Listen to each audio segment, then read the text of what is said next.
Welcome and thank you for joining me for this Wheel and Anchor webinar about our upcoming trip through India along the Ganges River.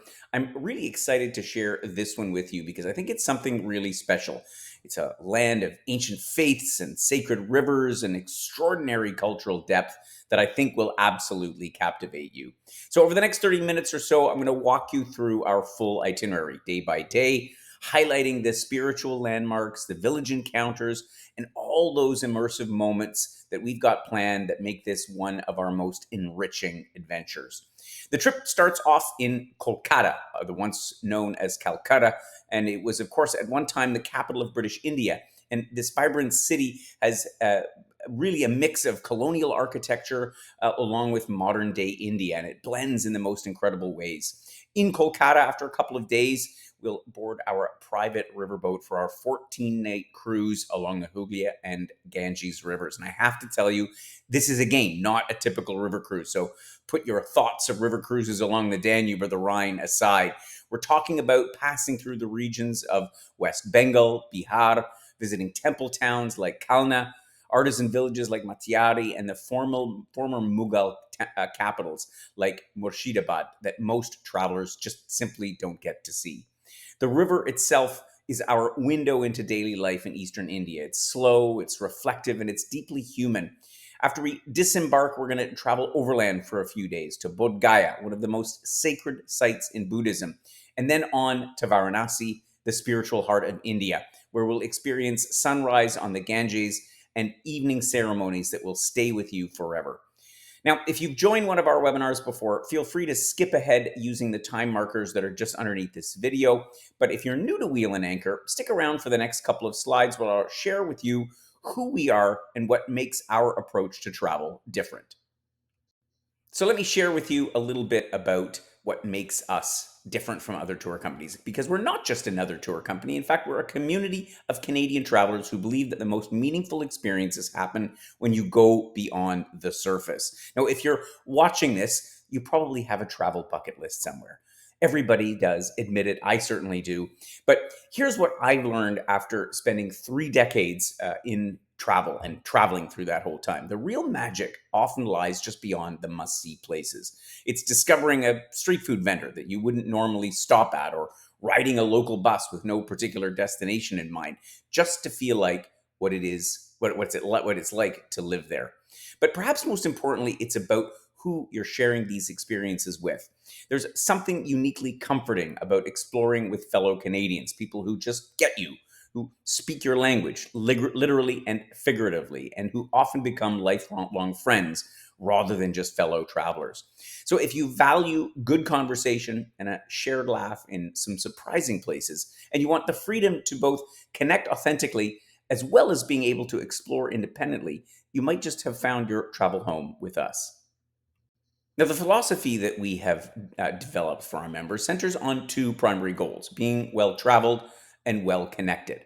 But when I talk about being well traveled, I don't mean checking off sites on that bucket list we just talked about, or collecting passport stamps, although that's certainly a hobby of mine.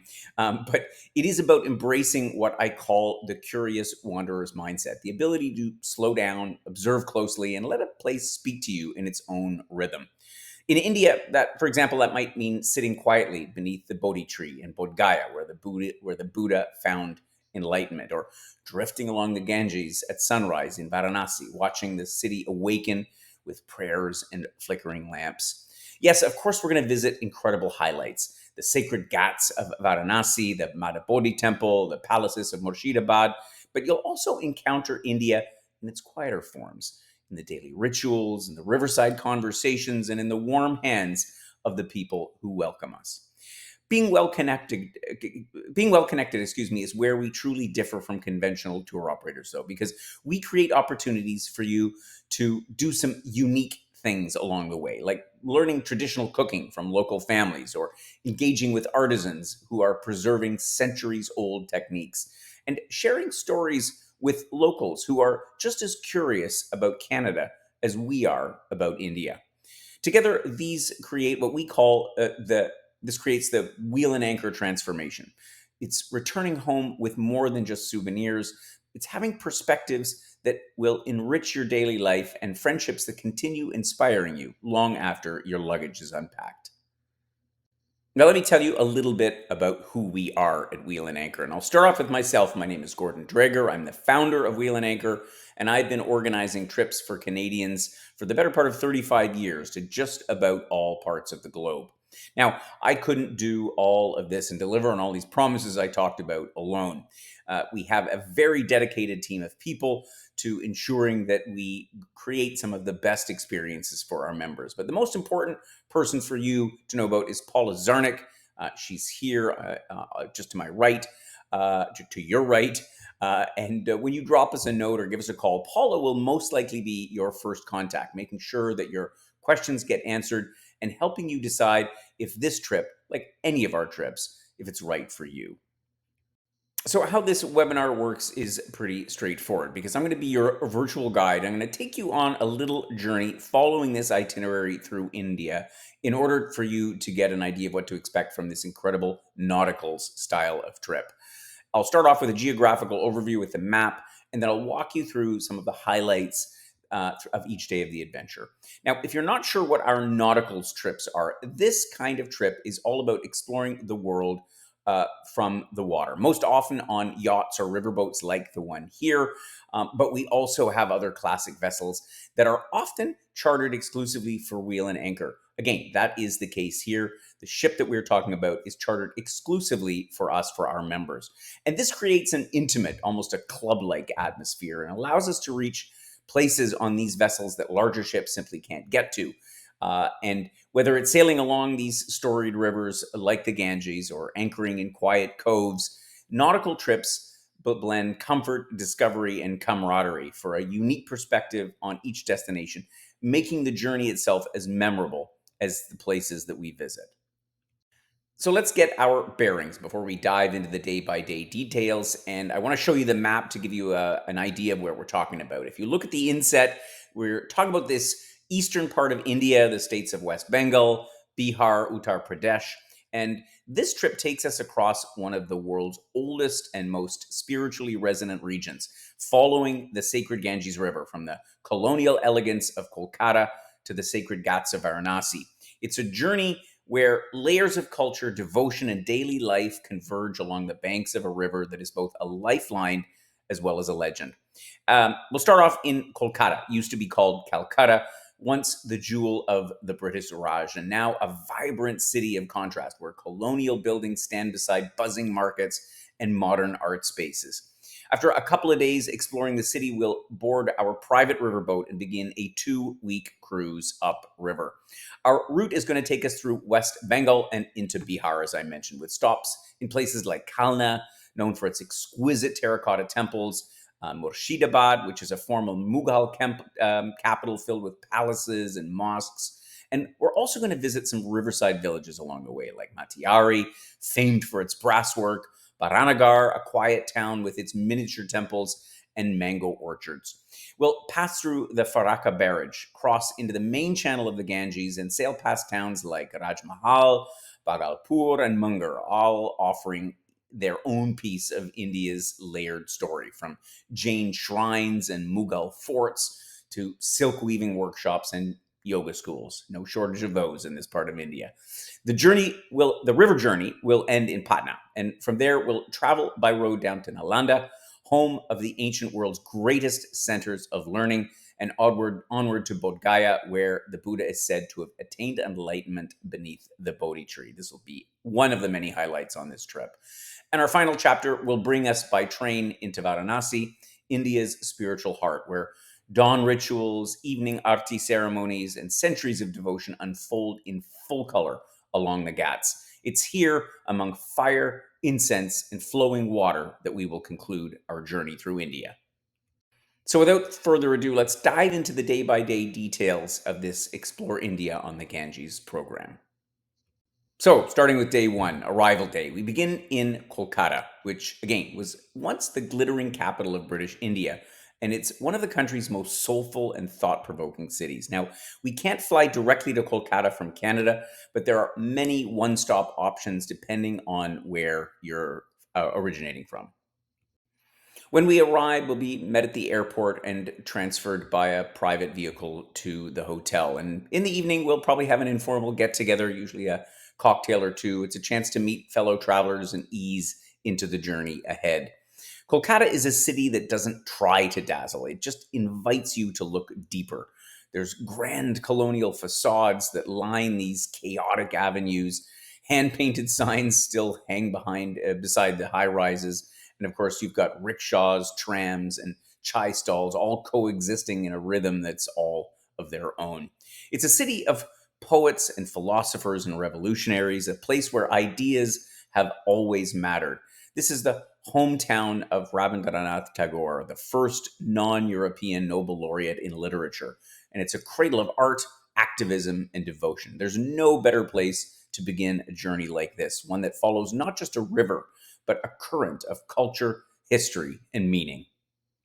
This morning, we'll head out to trace the footprints of the empire through Kolkata's colonial core, where the legacy of the East India Company still lingers in brick and stone. We'll start off with a short visit to St. John's Church, which was built back in the latter part of the 18th century out of ballast stone that was brought over by ships from England. Its grounds hold the Black Hole Monument, which is a reminder of one of colonial India's darkest and most contested stories. Just around the corner from that, we'll find the Writers' Building, once the bureaucratic engine of the British Raj. Here, East India Company clerks, who are called writers, drafted policies that shaped the subcontinent. Today, vines and pigeons have reclaimed much of the grand facade, giving it faded and haunted beauty. Our walk will continue over to Dalhousie Square, now called BBD Bagh, where classical buildings ring a central water tank which was once used by British troops. The square remains a beating heart of the city's legal and administrative life, its past and present coexisting in the same crowded rhythm.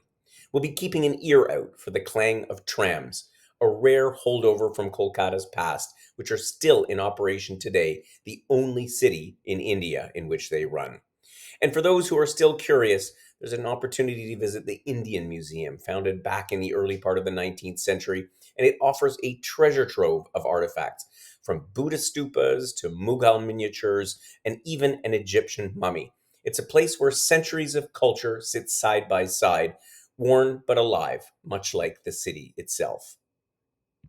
This morning, we'll step into the vibrant spiritual energy of Kaligat Temple, one of Kolkata's oldest and most powerful places of worship. Dedicated to Kali, the fierce goddess of time and transformation, this temple pulses with life. Priests are chanting, incense rises and curls, and offerings of marigolds, sweets, and vermilion fill the air. Kali is no gentle figure. She wears a necklace of skulls, holds weapons in multiple arms, and stands with one foot on her consort Shiva. But to her devotees, she's a mother figure, fierce in her love, unflinching in her protection. Kaligat isn't just a temple, though. It's a living force, layered with myth, mystery, and raw devotion. Now, from this spiritual intensity, we shift gears a bit to a quieter form of reverence at the Rabindranath Tagore Center. Now, Tagore was a poet, a philosopher, and a painter, and perhaps best known as the first non European Nobel laureate in literature. He really represents the beating heart of Bengali cultural identity. As we explore his writings, music, and paintings, we'll get a sense of how this one man helped shape not only modern Indian thought, but also the global image of India as a country of deep introspection and artistic richness. And we'll have the rest of the afternoon at leisure. You might want to explore a local gallery or just sip some chai in a leafy courtyard or wander through a neighborhood to find some bookstalls. Kolkata will meet you wherever you are. We'll have a whole day to discover Kolkata in whatever way speaks to you, whether it's through quiet reflection, through artistic curiosity, or maybe plunging into the city's everyday rhythm. As you can imagine, there's a myriad of things to do, and as we always suggest, this is a time to do a little bit of research to see what might appeal, how you might find the thing that appeals to you most about this varied city. You might begin wandering around on College Street, where endless rows of bookstalls spill out onto the pavement, and students from the nearby universities argue over poetry, politics, and philosophy. These days, it's probably mostly politics. We might stop in at the Indian coffee house where ceiling fans turn lazily overhead and the ghosts of revolutionaries, writers, and dreamers linger in the wood paneled booths. For those drawn to faded grandeur, the Marble Palace, a 19th century mansion filled with chandeliers, oil paintings, and a curious mix of Art Deco and Victorian clutter, offers a peek into a time when Kolkata rivaled any European capital. And yes, peacocks still do, in fact, stroll around through the garden. But you might also head over to the Mullik Gat Flower Market, just below the iconic Howrah Bridge, which we saw in an earlier picture. Here, porters are carrying towering bundles of jasmine and marigolds through a whole riot of color, scent, and sound. It's one of the largest flower markets in Asia, and it truly beats with the pulse of the city. But you might, of course, also hop on a public ferry across the Hooghly River for a glimpse of the skyline through the lattice of iron that holds up one of India's busiest bridges. There's no one single way to take in Kolkata. It's a city that reveals itself in layers. And so, whether you're drawn to the colonial facades, the vibrant street life, or just a quiet river walk, today is yours to begin discovering what really speaks to you. For those opting to skip the pre trip, this day will represent a day to arrive, get transferred in from the airport, settle in, unwind, and perhaps talk to your fellow members about what they found were their favorite spots to visit in Kolkata. Our day will begin at our beautiful hotel in the central part of old Kolkata, which, as I mentioned before, was once the seat of British power in India. And decisions made in some of these grand colonial buildings rippled not only across the country, but in fact across continents. And so, for those who will have just joined us the day prior for the main part of the trip, there'll be opportunity to go out, wander about, and get a sense of this amazing city before we head to the pier in the afternoon to embark on our floating home.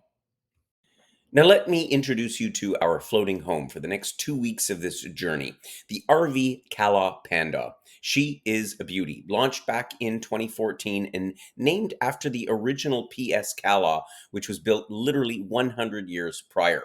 And what makes her particularly special is her ultra shallow draft design, just 3 feet or about a meter, which means we can reach places along the Ganges that larger ships simply can't access. She has a maximum of 34 passengers looked after by 18 crew members. And so you'll enjoy one of the highest passenger to space ratios on any river in the world. That means plenty of room to spread out, whether you're relaxing on the expansive sun deck with a G&T maybe, browsing the onboard library, or taking advantage of an open bridge policy to chat with the captain as we're cruising down the river. The ship herself is a nod to colonial elegance, all teak and brass finishes that evoke the romance of the British Raj era. And for those who love to explore independently, we've got mountain bikes available for your own riverside adventures. It's intimate, it's elegant, and it's designed for travelers who appreciate both comfort and authenticity. Dining aboard the Kala Panda is a celebration of Bengali flavors and international cuisine. The master chef on board leads an experienced culinary team sourcing fresh local ingredients to create four-course dinners that showcase some of the best of the region. Now, I know not everybody loves Indian food, or at least not every day, but there is an assortment of other Western dishes that will be available as well. But what I particularly love about our dining setup is the flexibility. We have both indoor air conditioned seating as well as outdoor deck dining. So you can choose based on your mood or the weather. Breakfast and lunch are semi buffet style, while dinners are beautifully served and often themed around some of the local traditions. There's a hospitality bar, often a favorite, which is open until the last one goes to sleep, which means you're never far from a perfectly mixed cocktail or that essential afternoon chai. And speaking of hospitality, as I said before, our crew to guest ratio is better than 1 to 2. So the service feels genuinely personal, just like you're visiting friends rather than taking a cruise. Evenings come alive on board with cultural performances, educational talks, and even cooking classes, where we'll get a chance to learn traditional Bengali dishes. It's all included, from your welcome cocktail to house wine and dinner each night, so there's no surprise charges, just pure enjoyment. I should mention, though, that for a segment of the journey when we travel through the state of Bihar, it's a dry state, meaning that no alcohol is permitted to be served by the crew on board. Each cabin aboard ship is a private sanctuary, about 16 square meters, which is around 170 square feet of thoughtfully designed space that feels both intimate and surprisingly spacious. Every one of the 18 cabins is identical in size and amenities, whether you're on the main deck or the upper deck. Each cabin also has panoramic French windows that frame the ever changing riverside scenery. The teak and brass finishes throughout create an authentic colonial atmosphere, as I've talked about before, while there's lots of modern touches like individual climate control and premium mattresses that ensure a comfortable sleep.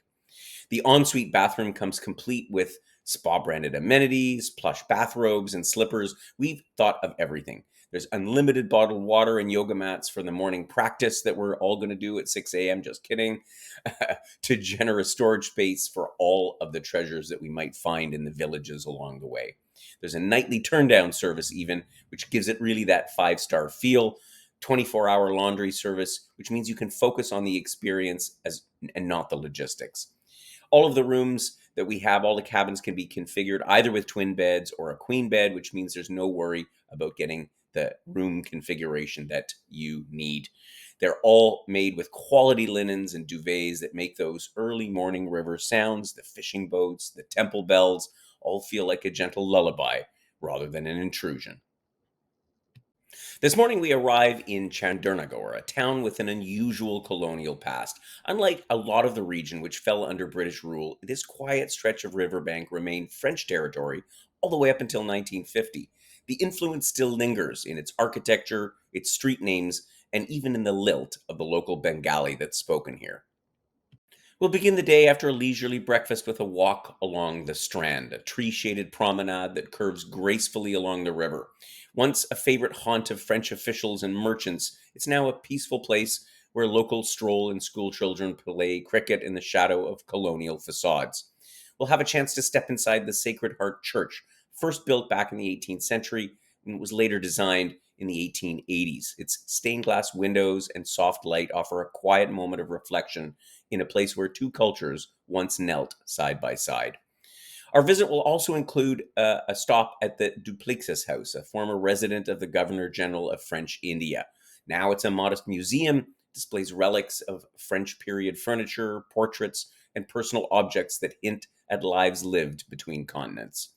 Wandering the streets, we might still see French script on some of the old buildings and balconies that wouldn't look out of place in Provence. But this is very much Bengal too, layered, weathered, and gracefully resilient. Back on board ship, we continue our journey upstream, the river widening and quieting as we sail deeper into the stories of eastern India.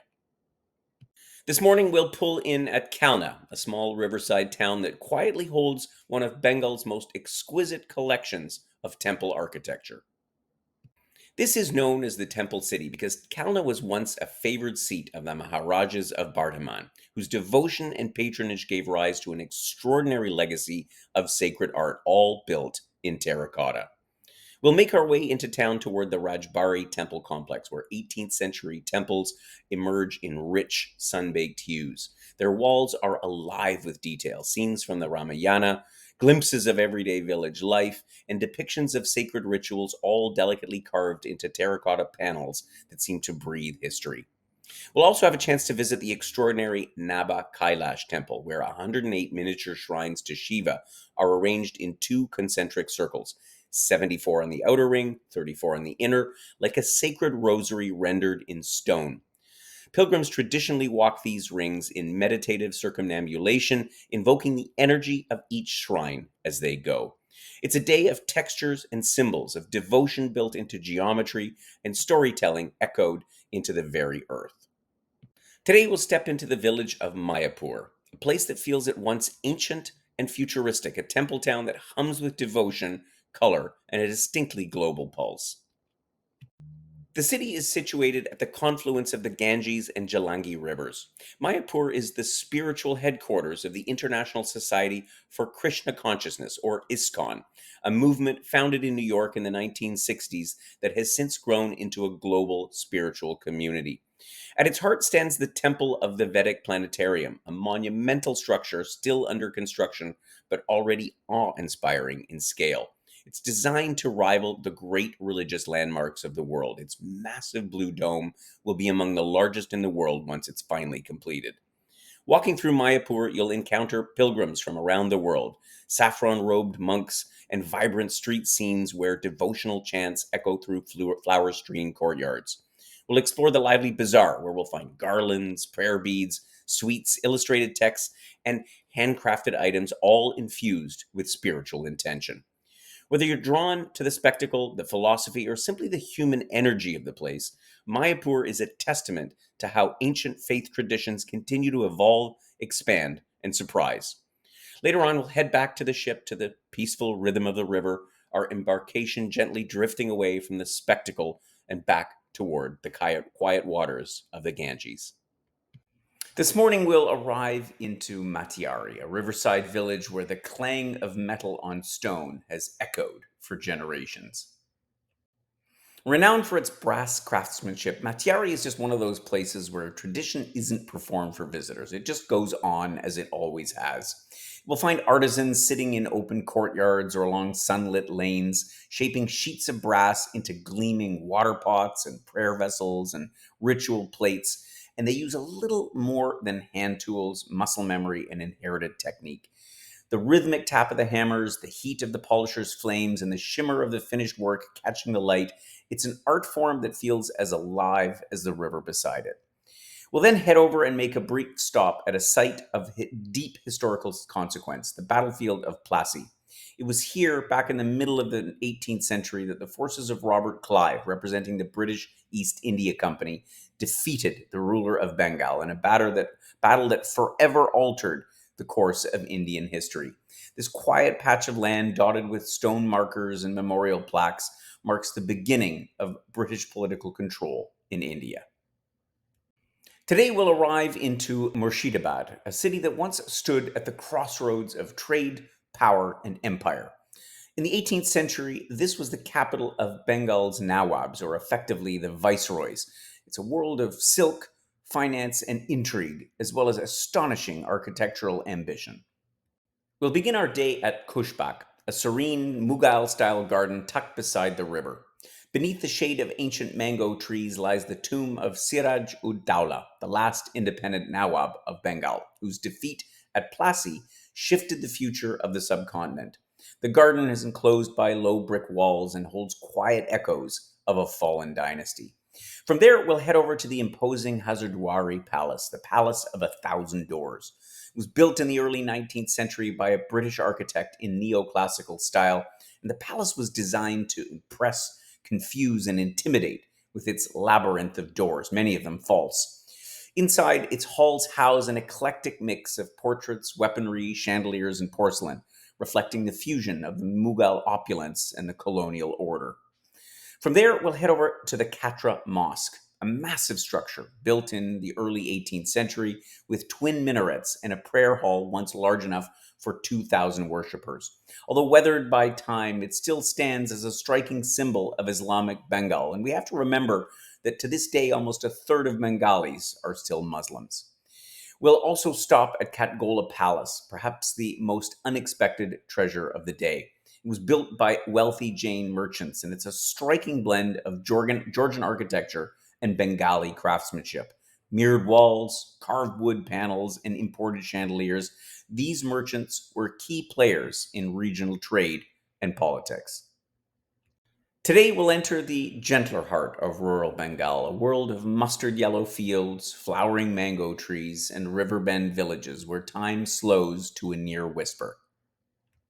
Our first stop will be at the village of Baranagar, an unassuming place with a remarkable past. Here, in the shade of banyan trees, we'll walk around 18th century terracotta temples, small in size but astonishing in detail. Their brick facades are storytelling walls, etched with scenes from Hindu epics, village life, and celestial myths, all rendered with a craftsman's eye and a poet's hand. These temples were commissioned not by kings, but by Rani Babani, a powerful zamindar and philanthropist known as the Queen of Nator. Her patronage turned this quiet hamlet into a sacred and artistic haven. Later, we'll continue to Azimgani, where the architectural mood shifts once again. Here we'll visit Jain temples, again built by wealthy merchant families who once dominated the river trade routes. These temples, with their carved stucco facades and ornate inner sanctums, reflect both spiritual devotion and a refined mercantile sensibility. Azimganya and Baranagar are places rarely featured in guidebooks, but they offer something rare: stillness, beauty, and a sense of continuity between the sacred, the artistic, and the everyday. This morning, we'll pass through the Farakka Barrage, a monumental piece of modern engineering that quietly reshapes the flow of India's sacred rivers. Stretching more than 2 kilometers across, the barrage diverts water from the Hooghly into the main stem of the Ganges, ensuring navigation, irrigation, and life downstream. Crossing through the barrage marks not just a hydrological shift, but a symbolic one. From here on, we're truly in the heart of the Ganges proper, sailing on the same waters that have carried emperors, pilgrims, traders, and poets literally for centuries. In the afternoon, we'll step back in time as we arrive in Raj Mahal, once a glittering Mughal capital during the 16th and 17th centuries. It was here that Emperor Akbar's governors ruled over Bengal, and the town briefly served as the provincial seat of power before fading into obscurity. We'll wander through the scattered ruins of palaces, mosques, and gateways, now softened by moss and shaded by tamarind trees. In some places, arches stand open to the sky; in others, walls lean into one another as if in whispered memory. Few travelers make it here, and that's part of the charm. Raj Mahal is a place where history no longer performs, it simply lingers, resting in the grass, waiting to be noticed. Today is a sea day, except we're not on a sea, so it's a river day. As we sail steadily toward the confluence with the Koshi River, the scenery becomes softer, more elemental. Mud brick homes sit among fields of sugarcane and lentils, and banyan trees lean over the banks. We'll see all kinds of bird life here. Egrets and kingfishers will be zipping across the water's surface. This is India's rural rhythm, timeless and somehow profound. We'll pause for a short little village walk where life continues in the same way it has for generations. Cattle wade into the shallows, women draw water from clay pots, and children wave from the shaded courtyards. It's not a show, it's just life unfolding. This is one of those days that you dream about. Leisurely sailing down the river, letting the breeze move through your pages as you journal, or chatting with fellow travelers, or over a cup of chai, or maybe just closing your eyes and listening to the water slip past the hull. This is the kind of travel that rarely makes it into the brochures. It's not about monuments, but about moments, a pause in the journey that reminds us why we travel in the first place, not only to discover the world, but to find ourselves moving gently within it. This morning, we arrive in Bhagalpur, a riverside town celebrated for its exquisite tussar silk, a fabric prized not only for its soft sheen, but for its earthy elegance and durability. We'll head ashore and step inside small workshops where generations of artisans transform raw silk cocoons into shimmering cloth. From spinning to dyeing to weaving, each stage is done by hand, a choreography of patience and precision. Tussar silk is native to this region, woven not just into saris, but into the very identity of Bhagalpur itself. Later in the day, we'll continue on to Sultangani, where the Ganges flows past 2 towering granite outcrops that rise dramatically from the riverbed. On top of one, we'll find a 16th century Hindu temple, still active and adorned with flags and flower garlands. Just across the divide, the other holds a modest mosque, weathered by centuries of prayer. These 2 sacred sites, side by side on the river, offer a quiet yet powerful symbol of India's layered religious tapestry, not always perfect in harmony, but undeniably intertwined. As we return back to the boat, the setting sun catches the threads of silk in our hands and the silhouette of faith carved in stone. Today, we'll step into Munger, a city where surprising threads of history and philosophy converge. In the 18th century, Munger became briefly the capital of Bengal under Nawab Mir Qasim, who transformed it into a hub of arms manufacturing.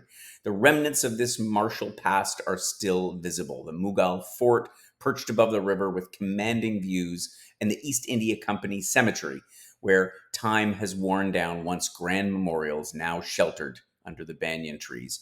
But Munger isn't only a city of cannons and campaigns, it's also home to one of India's most influential spiritual institutions, the Bihar School of Yoga, which pioneered a holistic approach to yoga, blending ancient Vedantic, tantric, and yogic practices with contemporary health sciences. Munger reminds us that India's story is never just one thing. It's where the sounds of cannon fire gave way to the breath of meditation, a city where outer strength once ruled and inner strength still does. This morning, we'll stop in Mokama, which is a small riverside town, and it's one of those stops that you might think is just some ordinary village, and in many ways it is, but like so many other otherwise nondescript places, it actually has an interesting story. Mokama was once the home of a gentleman by the name of Jim Corbett.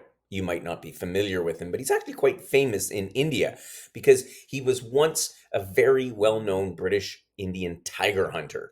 But later on, he actually turned into a staunch conservationist, protecting those very tigers who are, of course, in small numbers today and whose deep respect for India's wildlife helped lay the foundation for modern tiger conservation. In fact, the first national park of the country, which is not far away, was named after him. Mokama is also one of the top producers in the country for masoor dal, red lentils, which is a staple in kitchens all across the country. The patchwork of farmland here speaks to the region's quiet abundance and the rhythm of rural life. These are the days that one really experiences what India is all about because there aren't any big famous landmarks or monuments here, but because it's just an ordinary town, albeit with a story that would otherwise go untold. Today we'll arrive in Bar, a town where the sacred and the solemn meet along the banks of the Ganges. We've got a couple of special visits planned here, and one of them is to the Urmanat Cremation Ghat, which is one of the most significant sites for Hindu funeral rites in the whole region. And here, the Ganges is more than just a river, it's a spiritual passage. Families come from miles around to perform the final rituals for their loved ones, believing that immersion in these waters leads the soul towards liberation. Even from a respectful distance, the atmosphere is profoundly moving, rooted in thousands of years of beliefs about life, death, and what lies beyond.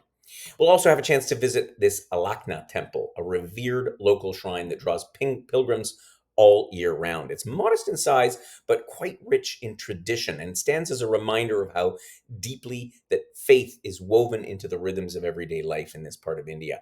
This is another contemplative day, quiet, powerful, and yet very humbling. It's a chance to witness one of the oldest living traditions on earth in its most authentic setting, which will be a stark contrast to what we'll witness later in Varanasi. Our final full day on the river brings us into Patna, a city with roots that stretch back more than 2,500 years. It was known in ancient times as Pataliputra, and it was once a thriving capital of empires and a hub of learning, politics, and trade. We'll visit one of its most unusual landmarks, the Golgar. It was built by the British back in the late 18th century as a granary to guard against famine. It's a colossal beehive-shaped structure that is both practical and poetic. You can still climb the spiraling staircase that you can see there in the picture to get some panoramic views of the city and the wide, winding Ganges River below. It's a fitting site near the end of our river journey. This evening, we'll gather one last time aboard our vessel for our farewell dinner with our crew, the heart and soul of our floating home over the past 2 weeks. It's a moment to share stories, express gratitude, and make a toast both to the river that carried us and the hospitality of our hosts who've looked after us. My experience with this kind of river journey, particularly when it's our own boat, and considering the 2 weeks we'll have spent together on it, is it will be like saying goodbye to our newfound family. This morning, we disembark from the Kala Panda and begin the final chapter of our journey, where we'll head inland by road. Our first stop will be at Nalanda, a name that once echoed through the ancient world as a beacon of knowledge. It was founded back in the 5th century AD. Nalanda University was one of the first great residential universities on earth, and it drew monks and scholars from as far away as Tibet, China, Korea, and even Indonesia. At its peak, it housed over 10,000 students and 2,000 teachers, which made it a center not just of learning, but of Buddhist philosophy, astronomy, and logic. As we walk around its weathered brick monasteries and classroom ruins, which are all now a UNESCO World Heritage Site, you can almost hear the murmur of Sanskrit verses and debates under banyan trees. It's a place where curiosity shaped entire civilizations. After having a little lunch at a nearby restaurant, we'll head over to Bodh Gaya, where, under the shade of a fig tree, the Buddha is said to have attained enlightenment. We'll check into our hotel, settle in, and the pace of our journey will shift. From the flow of the river to the stillness of sacred ground, we step into a place that invites quiet contemplation and inner calm. On this day's excursion, we'll visit Bodh Gaya, which is one of the most sacred pilgrimage sites in the entire world and the spiritual heart of Buddhism. It was here, over 2,500 years ago, that Siddhartha Gautama sat beneath a fig tree and awakened as a Buddha. That tree, which is now known as the Bodhi tree, stands at the heart of the Mahabodhi Temple Complex, a UNESCO World Heritage Site that draws seekers from every corner of the globe. The temple itself was built back in the 3rd century BC, and it was rebuilt in stone by Emperor Ashoka, and it's a masterpiece of early Buddhist architecture. Around it, you'll see a quiet choreography of devotion, monks in maroon and saffron robes, pilgrims performing prostrations, and the gentle murmur of chants that ripple through the air like incense. As we walk through the surrounding gardens, we'll pass monasteries from Thailand, Bhutan, Japan, and Sri Lanka, each adding their own voice to this shared reverence. It's a place where borders blur and devotion speaks in many tongues, but with one single heart. Today isn't about sightseeing, it's about presence, peace, and the stillness that has drawn travelers here for centuries. This morning, we'll trade the quiet reverence of Bodh Gaya for the vibrant pulse of Varanasi, but not before experiencing one of India's most iconic modes of travel, the train.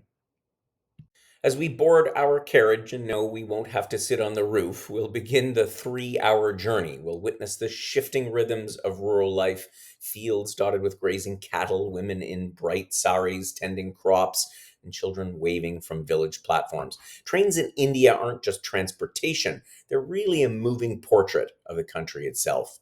By midday, we'll get to Varanasi, a city that predates recorded history and continues to hum with spiritual intensity. It's one of the 7 sacred sites of Hinduism. It's a place where the divine is inseparable from the daily. Tonight, we'll have dinner at a local restaurant and settle into our beautiful hotel. Outside, the Ganges flows with centuries of devotion, and tomorrow, we'll begin to understand why this city stirs something deep in every traveler who walks its riverbanks. Today will be one of those days that you'll carry with you forever. But in order to experience it, you're going to have to get up pretty early. What this means is getting up before dawn and boarding a small wooden boat for a sunrise cruise along the Ganges. As morning breaks over the water, the riverbanks gradually come alive. Devotees are bathing in the sacred waters, chanting mantras, and making offerings of marigolds and flame. It's a living canvas of color, ritual, and devotion that unfolds quietly yet profoundly. We'll head back to the hotel for breakfast and a bit of rest, and then we'll head out again in the afternoon to explore more of Varanasi's spiritual core. One of the things we'll see is Kashi Vishwanath, which is one of India's holiest temples dedicated to Lord Shiva. There'll be a queue of people faithfully lining up for darshan, the practice of beholding the inner sanctum of the deity. Nearby, the Bharat Mata temple stands out. Its central feature isn't a god, but rather a giant marble relief map of India, honoring the land itself as divine. As the evening falls, we'll then take a rickshaw ride to the Dasawamedet Ghat, where we witness the famed Ganga Aarti. The air thickens with incense, and a group of priests in flowing white robes perform a synchronized offering of fire, flowers, and prayer to Mother Ganga. It's not just a ritual, it's a visual symphony of light and sound, devotion and atmosphere. This day touches all the senses and the spirit. One last full day in India, and we'll start off with a visit to a weaving village just outside of Varanasi. Here, the artistry behind the city's famous Banarasi silk saris comes to life. These textiles are among the finest in the whole country, often woven with gold and silver threads and worn during India's most special occasions. We'll get a chance to meet the craftsmen whose families have carried on this intricate tradition for generations, working on hand looms that almost seem to sing with rhythmic grace. Later on, we'll return to the city for a gentle stroll along the Ghats, where the everyday and the eternal mingle effortlessly. We'll see holy men in meditation, children flying kites, and flower sellers offering marigold garlands to the river, all framed by the golden light of the late afternoon. And finally, that evening, we'll gather for our farewell dinner, a final moment to raise a glass and reflect on our remarkable journey from the vibrant streets of Kolkata to the stillness of Bodh Gaya and the ever moving Ganges, and not to mention the timeless rituals of Varanasi. After breakfast this morning, we'll say our goodbyes and take our private chauffeur to the airport for our onward journey. By now, we'll have journeyed over 1,600 kilometers by riverboat, by train, and by road through the very heart of India. It was more than just a trip, it's a passage through history, devotion, and daily life. And while we're going to be parting ways on this final day, the stories, the colors, and the connections that we've gathered will stay with us long after our bags are unpacked. If what I've shared today about our trip along the Ganges in India appeals to you, and if you'd like to get more details, we certainly have lots available. The first place to start is on the webpage about our next upcoming trip. You'll find a link that will take you directly there in the YouTube description just below this video. And then on that webpage, you'll also find the summary of the trip with the prices, but most importantly, a link to our detailed trip itinerary, which is like an e-brochure, full color. It's like 50 pages long, and it has a description of everything I've talked about, as well as all of the inclusions, exclusions, pricing, terms, and everything that you need to know. But of course, if you have any lingering questions, and certainly embarking on a trip to India is no small feat for many, by all means, drop us an email and give a call, and Paula will be more than happy to make sure you have all your questions answered, address any concerns that you might have about traveling to India, so that you can make a fully informed decision about whether to join us on this trip. In closing, I just want to thank you for joining me on this virtual journey covering our Explore India on the Ganges trip. I hope it's given you a bit of a glimpse of what you can expect. Our trips are really designed to give you more than just the typical tour. They're really about experiencing a destination. So if you enjoy following our webinars on new trips, this is becoming an ever popular way for our members to find out about what's new at Wheel and Anchor. You might want to consider subscribing to our YouTube channel. You can do that by clicking on the subscribe button, which is just underneath this video. And that way, every time we post a new video about a new trip, you'll be one of the first to know. Thanks for taking the time to explore this part of the world with me. And if you're not already following our weekly newsletter, I'd invite you to join our community. I'd certainly love to meet you in person at one of our upcoming events, or perhaps on a trip. In the meantime, happy travels.